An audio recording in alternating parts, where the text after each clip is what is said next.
कहानी गोवा के एक पोंडुलुम शहर की है, जहां हमें एक पुलिस ऑफिसर को बस से उतरते हुए दिखाया जाता है। पोंडुलुम पुलिस स्टेशन में आज इस ऑफिसर की ज्वाइनिंग का पहला दिन होता है। पुलिस स्टेशन पहुंचकर वो एक हवलदार से मिलता है और सामने एक आदमी बैठा होता है जिसका नाम होता है विजय सालगांवकर।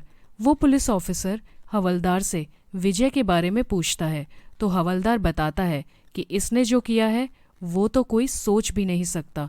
और इसके बाद विजय अपनी आईज क्लोज करता है और मूवी स्टार्ट होती है फ्लैशबैक से। विजय सालगांवकर चौथी फेल एक अनपढ़ आदमी है जिसने 35 साल पहले गोवा के इस पेंडुलुम शहर से अपना केबल का बिजनेस स्टार्ट किया और उसके साथ जोस नाम का एक लड़का भी काम करता है। विजय को फिल्में देखने का बहुत शौक था। अपने ऑफिस में देर रात तक वो फिल्में देखा करता था। पुलिस स्टेशन के पास बने मार्टिन अंकल के एक रेस्टोरेंट में भी वो जाया करता था और अपनी सूझबूझ से बहुत से लोगों की मदद भी करता था। विजय की फैमिली में उसकी वाइफ नंदिनी और बड़ी बेटी अंजुम और छोटी बेटी अनु होते हैं। एक दिन अंजुम उससे बताती है कि स्कूल की तरफ से उसे नेचर कैंप जाने का मौका मिला है। विजय उसे जाने की परमिशन दे देता है, लेकिन नेचर कैंप में सैम नाम का एक लड़का लड़कियों के साथ बहुत ही बदतमीजी करता है और उनकी फोटोज भी क्लिक करता है, जिस वजह से वहाँ झगड़ा भी हो जाता है। कुछ दिनों बाद विजय अपनी फैमिली के साथ अपनी वाइफ के घर जाता है, जहाँ उसकी मुलाकात अपने साले साहब से होती है जिसका नाम राजेश था।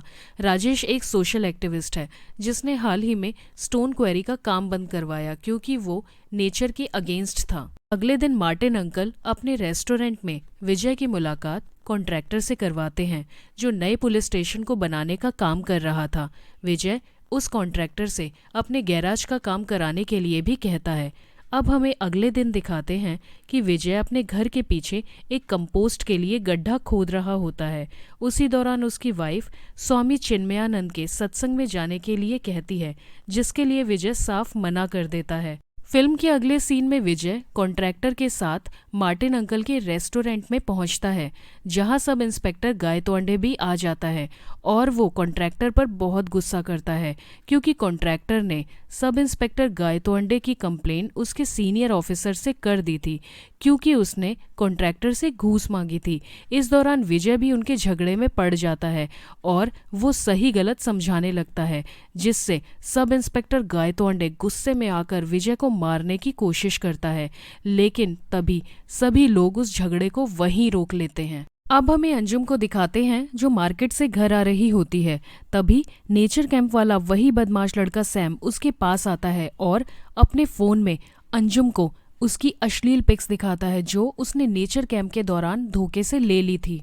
इस इंसिडेंट से अंजुम थोड़ा डर जाती है और वो अपनी माँ नंदिनी से ये सारी बातें शेयर करती है कि आज रात 11 बजे हमारे घर के पीछे बने आउट हाउस में सैम आने वाला है।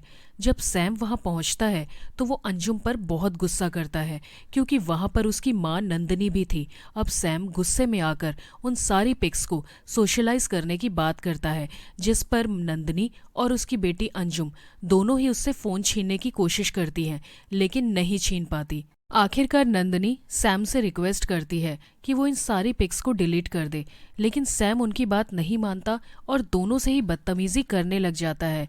इसी बीच अंजुम सैम का फ़ोन तोड़ने के लिए एक लोहे की रॉड उठाती है और एक ज़ोरदार वार करती है, लेकिन गलती से फ़ोन टूटने की बजाय सैम के सर पे लग जाती है और उसका सर फट जाता है और उसकी ऑन द स्पॉट डेथ हो जाती है। ये देखकर अंजुम और नंदिनी दोनों ही घबरा जाते हैं।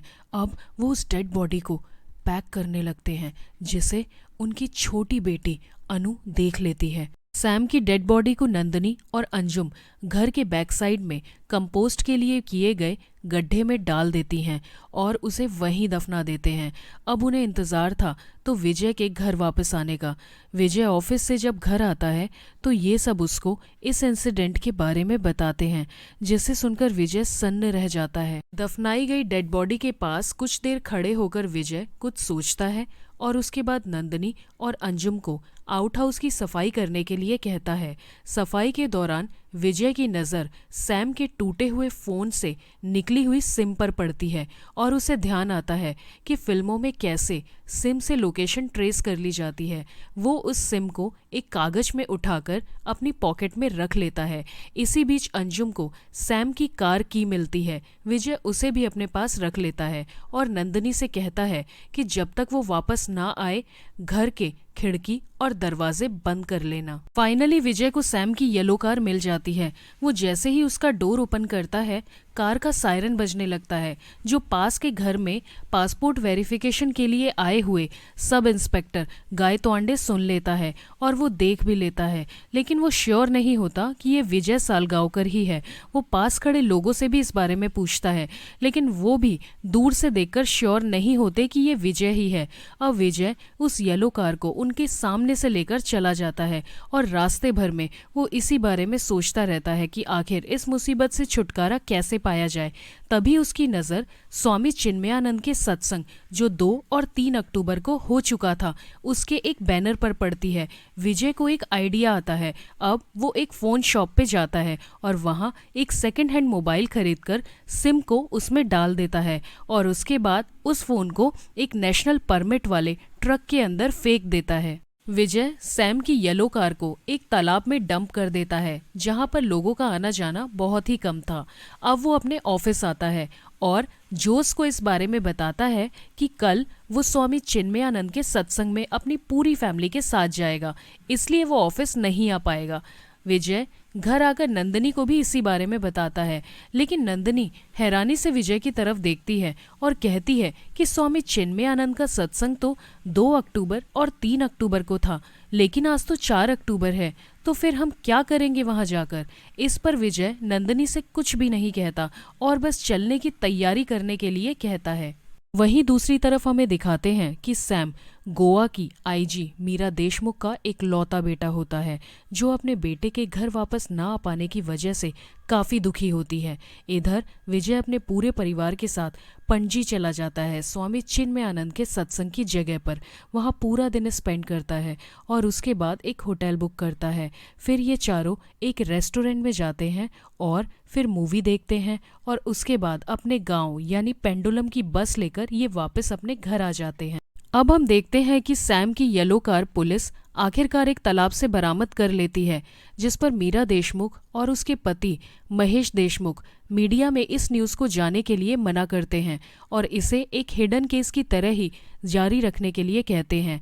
अब अगले सीन में हम देखते हैं कि सैम के मोबाइल की ट्रेसिंग होती है, जिसमें पता चलता है कि आखिर में जिस दिन उसका मोबाइल बंद हुआ था वो लोकेशन विजय के घर के आसपास की है।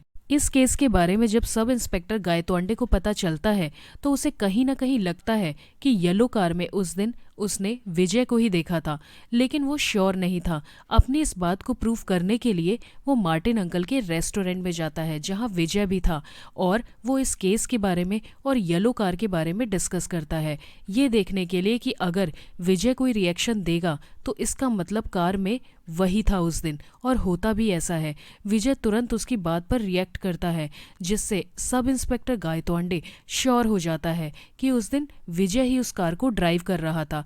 अब वो अपनी ये बात अपने सीनियर इंस्पेक्टर को बताता है, लेकिन सीनियर इंस्पेक्टर उसकी बात मानने से मना कर देता है। इधर विजय अपने परिवार को पुलिस इन्वेस्टिगेशन के लिए प्रिपेयर करता है ताकि वो सारे सवालों के सही जवाब दे सके।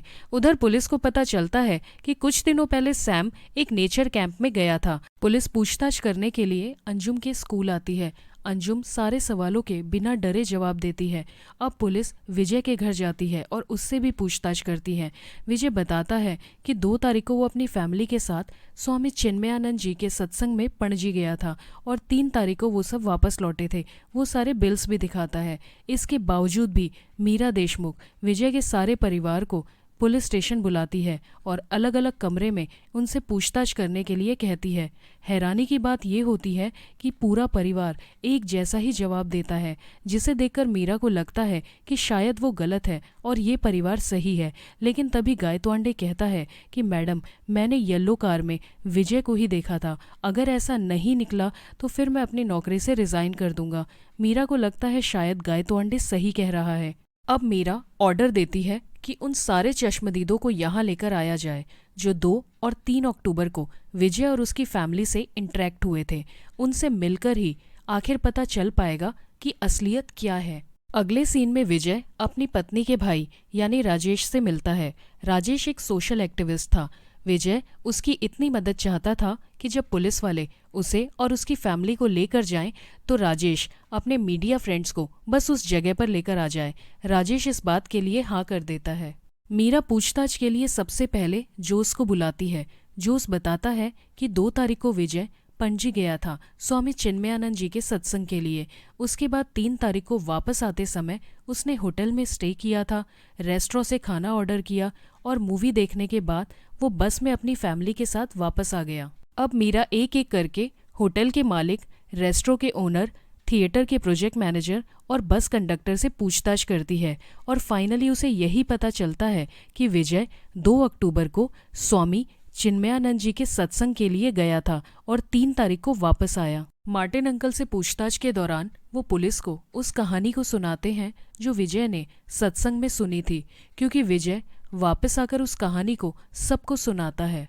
अब मीरा स्वामी चिन्मयानंद जी को फोन मिलाकर विजय के बारे में पूछती है और मार्टिन की सुनाई हुई कहानी भी उन्हें सुनाती है, जिसे सुनकर स्वामी कहते हैं कि विजय नाम से कोई एंट्री तो उनके पास नहीं है, लेकिन कहानी सुनकर ऐसा लगता है कि विजय और उसकी फैमिली सत्संग में जरूर आए हैं, क्योंकि मैं अपनी कहानी को किसी भी सत्संग में रिपीट नहीं करता। सब लोगों के बयान सुनने के बाद मीरा को ऐसा लगता है कि आखिर ऐसा कैसे पॉसिबल है। कोई इंसान जो कितने अजनबियों से मिलता है तो वो अजनबी उस इंसान की किसी पर्टिकुलर डेट को कैसे याद रख सकते हैं। आखिर ऐसा कैसे पॉसिबल है? जरूर विजय हमसे कुछ छुपा रहा है। अब मीरा इंटेरोगेशन के लिए बस कंडक्टर को दोबारा बुलाती है और उससे पूछती है कि रोज तुम्हारी बस में हजारों लोग ट्रेवल करते हैं, तो तुम्हें विजय की ट्रेवलिंग डेट इतने अच्छे से कैसे याद है? ये कैसे पॉसिबल है? इस पर बस कंडक्टर बताता है कि मैडम मुझे ये याद नहीं है, अभी कुछ दिनों पहले विजय और उसकी फैमिली दोबारा मुझे बस स्टैंड पर मिले थे, तब उन्होंने मुझे 2 और 3 तारीख की बातें याद दिलाई थी, इस वजह से मैंने आपको ये सारी बातें बताई। अब मीरा बाकी चश्मदीदों से भी यही सवाल पूछती है तो फाइनली उसे पता चलता है कि विजय और उसकी फैमिली ने दोबारा इन सब लोगों को 2 और 3 तारीख की बातों को याद दिलवाया। अब मीरा सब कुछ समझ जाती है। वो कहती है कि विजय ने हम सबको बेवकूफ़ बनाया है। दरअसल उसने 2 और 3 तारीख को दोबारा रिक्रिएट किया है। इस पर मीरा का हस्बैंड महेश पूछता है कि आखिर कैसे, तो मीरा बताती है कि 3 तारीख को वो सैम की कार लेकर गया होगा और दूर जाकर उसे एक तालाब में डंप कर दिया। फिर उसने सैम के मोबाइल की सिम को लेकर एक सेकंड हैंड मोबाइल में डाल दिया और उसे नेशनल परमिट वाले एक ट्रक के अंदर फेंक दिया होगा। उसके बाद वापस आते टाइम उसने एक होटल में बुकिंग करी, रेस्टोरेंट से 4 लोगों का खाना ऑर्डर किया, सिनेमा की 4 टिकटें बुकिंग करी और बस में वापस आया जिसमें उसने 4 टिकटें ली और फिर अपने ऑफिस गया, जहां जोस को उसने बताया कि अगले दिन वो स्वामी चिन्मयानंद जी के सत्संग में जाएगा। और अब अगली सुबह यानी 4 तारीख को वो अपनी पूरी फैमिली के साथ स्वामी चिन्मयानंद जी के सत्संग में गया, जो कि ख़त्म हो चुका था, लेकिन फिर भी उसने वहाँ पूरा टाइम स्पेंड किया। वहाँ उसने सीडी की डिटेल देखी होगी और किसी और नाम से सीडी बुकिंग करी और वापस बस में घर आए और घर आकर उन्होंने सीडी सुनी ताकि बयान देते वक्त किसी तरह की कोई भी गड़बड़ ना हो पाए। मीरा बताती है ये था विजय का सारा प्लान। अब वो अपने ऑफिसर्स को बोलकर विजय को पुलिस स्टेशन बुलवाती है और उसकी पूरी फैमिली और विजय को बहुत ही बुरी तरह से मारा पीटा जाता है, लेकिन कोई भी सच नहीं बताता। इसी बीच सैम का दोस्त एलेक्स पुलिस स्टेशन आता है और वो मीरा से मिलता है और उसे बताता है कि कैसे सैम ने अंजुम की कुछ अश्लील वीडियोस बनाई थी और उसे ब्लैकमेल कर रहा था। इस पर सैम के माता पिता दोनों ही निराश हो जाते हैं। उन्हें लगता है कि वो अपने बेटे को अच्छी परवरिश नहीं दे पाए, लेकिन अब मीरा ये सच जानना चाहती है कि आखिरकार सैम के साथ क्या हुआ है। अब मीरा गायतोंडे को ऑर्डर देती है कि कुछ भी करके इस परिवार के मुंह से सच उगलवाओ।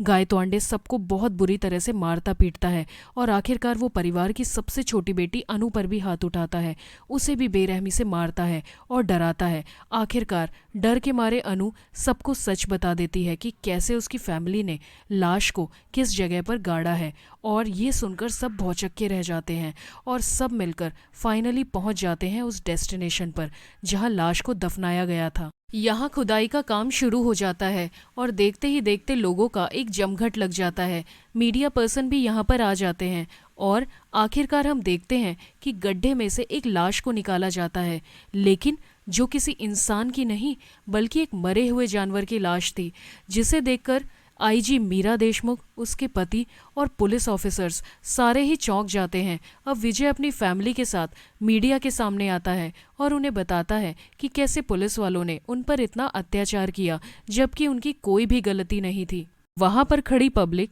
सब इंस्पेक्टर गायतोंडे को पीटने लगती है क्योंकि उन्हें लगता है कि उसकी वजह से ही विजय मुसीबत में फंसा है। अगले दिन हम न्यूज़ देखते हैं तो सब इंस्पेक्टर गायतोंडे को सस्पेंड कर दिया जाता है।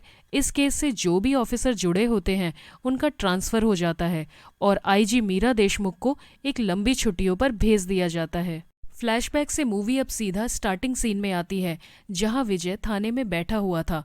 वो एक रजिस्टर पे साइन करता है तो इंस्पेक्टर उसे कहता है कि बस एक बार लाश मिल जाए फिर मैं तुम्हें लॉकअप के अंदर डाल दूंगा। ये सुनकर विजय वहां से मुस्कुराता हुआ चला जाता है। अब आखिरी में हमें दिखाते हैं कि सैम की लाश को विजय ने इसी थाने में दफनाया हुआ था जब यहाँ पर कंस्ट्रक्शन का काम चल रहा था। और इसी के साथ ये मूवी यहीं एंड हो जाती है। तो मिलती हूँ अब आपसे अगली वीडियो में, तब तक के लिए bye bye and take care.